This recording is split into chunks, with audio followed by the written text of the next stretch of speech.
We're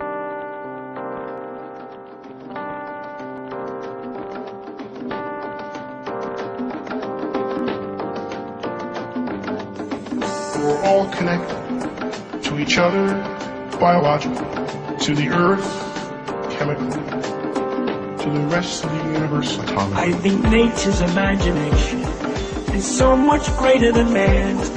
He's never gonna let us relax, relax, relax, relax. Bueno, buenas tardes. Es un placer para mí enorme volver a estar en la tierra que me vio nacer. Soy mendocina de pura cepa y aquí estuve hasta los 30 años y después he vuelto a visitar a algunos amigos o familiares, pero esta es la primera vez que vuelvo para contar algo. Así que me siento con una como tremenda responsabilidad, porque siento como que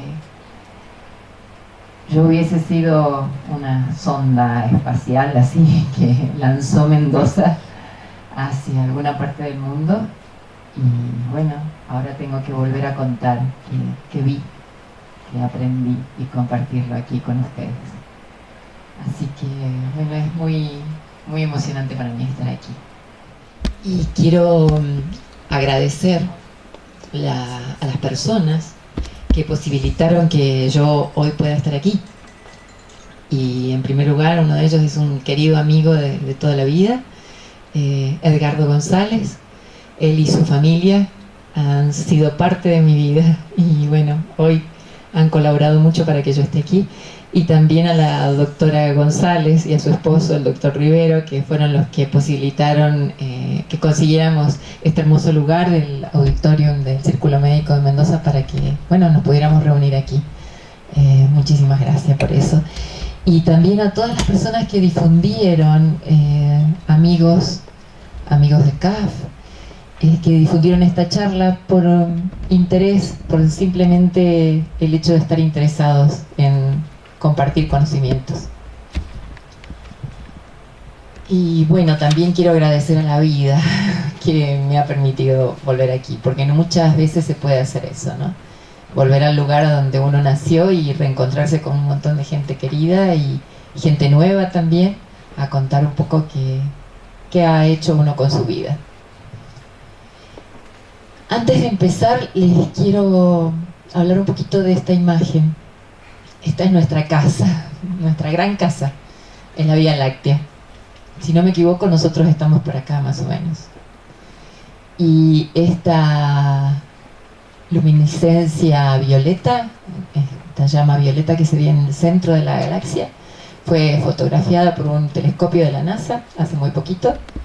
Y bueno, pasó que hizo que pensaran muchos los científicos de qué se trataba esta luminosidad violeta, y llegaron a la conclusión que son rayos gamma, el espectro más alto de la luz, en vibración más alta, y esa frecuencia se está expandiendo desde el centro de la galaxia hacia todos los sistemas solares, hacia todos los planetas que están en la galaxia, incluidos nosotros.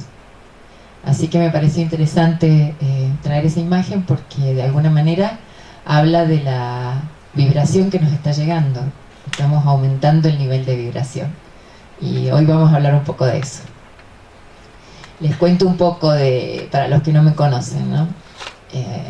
Bueno, yo nací aquí, estudié en la Facultad de Medicina, me recibí en médica.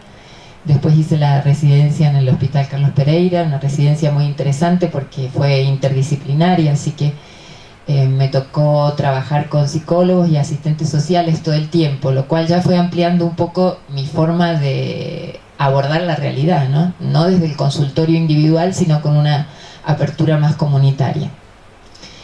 Y en la residencia también tuve la posibilidad de poner en práctica distintos enfoques de la psicología y de los modos de hacer terapia.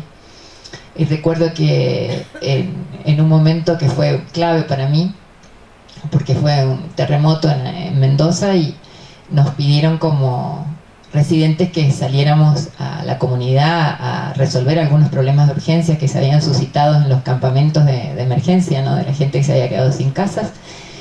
Y bueno, los abordajes tradicionales que teníamos como médico, psiquiatra, biologista o desde la psicología psicodinámica o psicoanalítica no nos servían en esta apertura a la comunidad, ¿no? Necesitábamos otra lectura.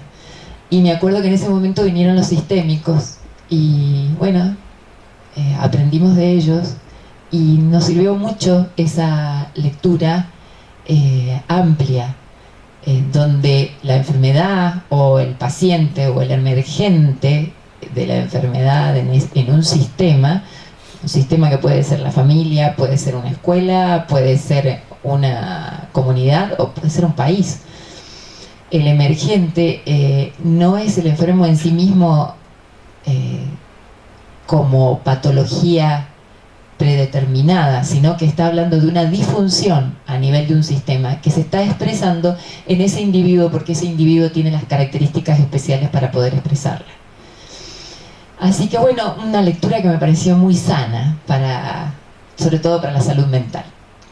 Así que seguí especializándome en eso y bueno, nos fuimos en familia, en bloque a Buenos Aires cuando terminé la residencia y allí seguí trabajando en emergencias psiquiátricas y bueno, también seguí formándome en terapia familiar sistémica.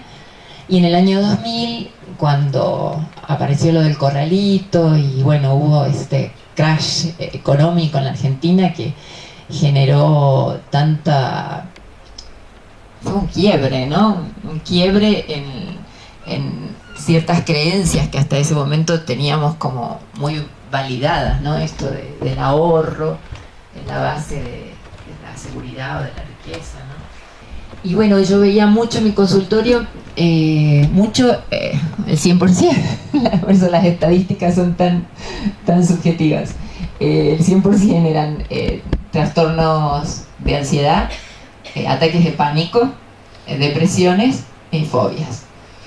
Así que bueno, empecé a recetar muchísimos ansiolíticos y muchísimos antidepresivos, así que lo que fue muy bueno para los laboratorios que vendían esas cosas. No sé si en ese momento mi esposo trabajaba en uno de esos laboratorios, pero bueno, yo prescribía porque era lo que tenía que hacer, era el tratamiento que se podía hacer. Y pensé que podía hacer alguna otra cosa también, porque si no era solamente recetar medicación, porque había mucha angustia, mucha ansiedad, cómo metabolizar todo eso, ¿no? En ese momento visitó Buenos Aires un reconocido, no es médico, pero es un doctor de la Universidad de Massachusetts, en Boston, que se llama Kabat-Zinn, y creador de un método de reducción de estrés que se llama mindfulness, que quiere decir presencia mental. Y él trajo a Buenos Aires una casuística de 20 años de trabajo con grupos de pacientes que tenían enfermedades graves como diabetes, múltiples infartos, carcinomas, pacientes que habían sido rescatados de campos de refugiados. Y tenía un muy buen resultado con la aplicación de estas técnicas de meditación. Entonces, bueno, me entusiasmé muchísimo y dije, esto es lo que estaba buscando. Si bien yo venía meditando ya porque, bueno, vengo de una familia donde por elecciones de mis padres habían estado en un camino espiritual y habían incorporado la meditación como un método, yo como médica no me animaba a aplicarla a eso. Me parecía que por un lado era el desarrollo espiritual, el autoconocimiento, y por otro lado la medicina, ¿no? Y bueno, cuando Kabat-Zinn aparece con esta propuesta, me resonó como una forma de integrar las dos cosas, ¿no? Los dos caminos. Y entonces quise hacer el entrenamiento con él y entonces para eso tuve que inscribirme en un retiro de silencio, que era un requisito, organizado por la Fundación Vipassana. Para los que estén interesados la pueden encontrar en la web. Y esta fundación hace retiros alrededor de todo el mundo y son 10 días que uno ingresa ahí, hace silencio y se les enseña un método de meditación que es el Vipassana, que dicen que es con el que Buda se iluminó. Así que allí fui hice el retiro y después seguí el entrenamiento con Kabat-Zinn. Y bueno, y quedé muy, muy impresionada con todo lo que allí descubrí de mi propia mente y de mí misma. Y bueno, decidí aplicarlo y entonces creé como un sistema de talleres que, bueno, le puse programas de aprendizaje para la salud y empecé a dar talleres en lugares como escuelas, hoteles, para público en general, y me empezaron a llamar de empresas como Techin, Siderca, Aurora del Sur, bueno, otras empresas, Kraft Foods y Metalmecánica, bueno. Y entonces empecé a trabajar con grupos humanos que estaban pasando situaciones de estrés importante. Todo esto fue dándose en la misma medida en que yo iba ahondando en esta práctica en mí misma. Y entonces la síntesis cada vez era más intensa con todo.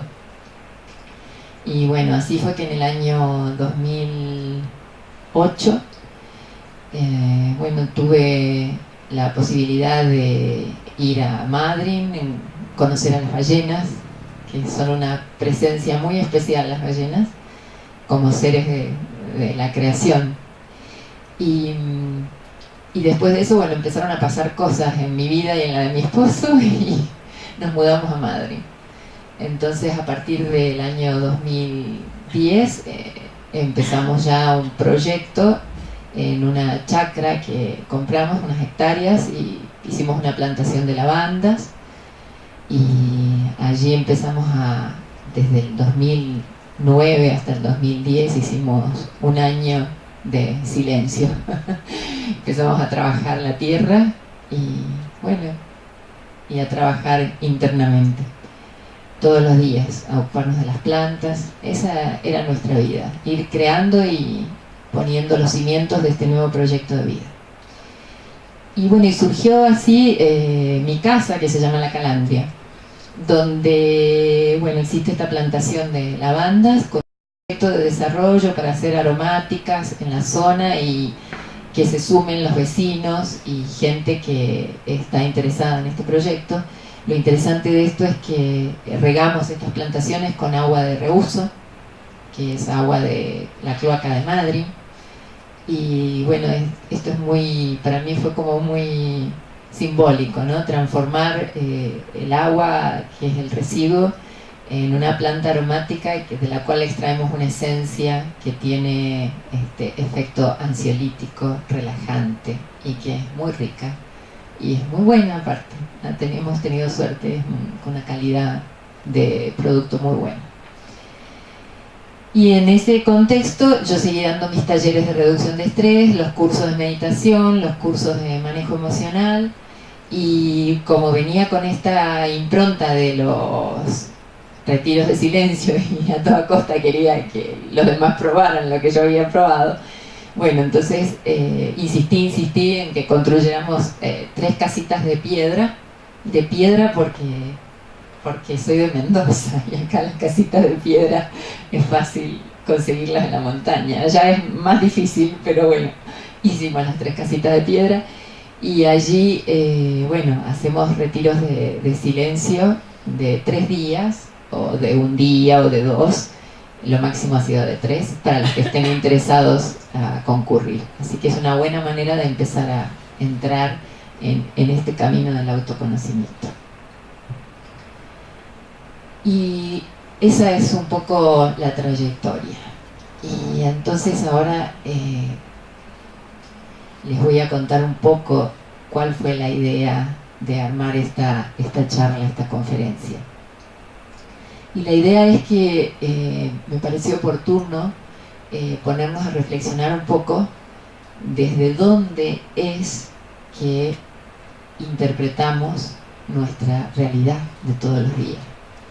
¿Cuáles son esas ideas, esas creencias que subyacen, que las tenemos en forma inconsciente y son las que hacen que interpretemos de una manera o de otra lo que nos sucede, y hasta que creemos situaciones en las cuales después nos vemos envueltos, ¿sí? Para esto voy a tener la ayuda de la física moderna, que justamente ha venido como a darnos las pautas desde lo científico para que podamos entender esto que estamos transitando. Y bueno, en mi experiencia como profesional de la salud mental, siempre hubo una pregunta que me hice, que creo que es la pregunta que nos hacemos todos los seres humanos, ¿no? ¿Cómo hacer para vivir mejor, para vivir feliz? ¿Cómo hacer para vivir sano? ¿Cómo hacer para lograr estar la mayoría del tiempo en estado de bienestar y de relajación, ¿no? Y entonces observaba mucho a mis pacientes, a las historias que me traían y que me contaban, y observaba cómo resolvían sus problemas.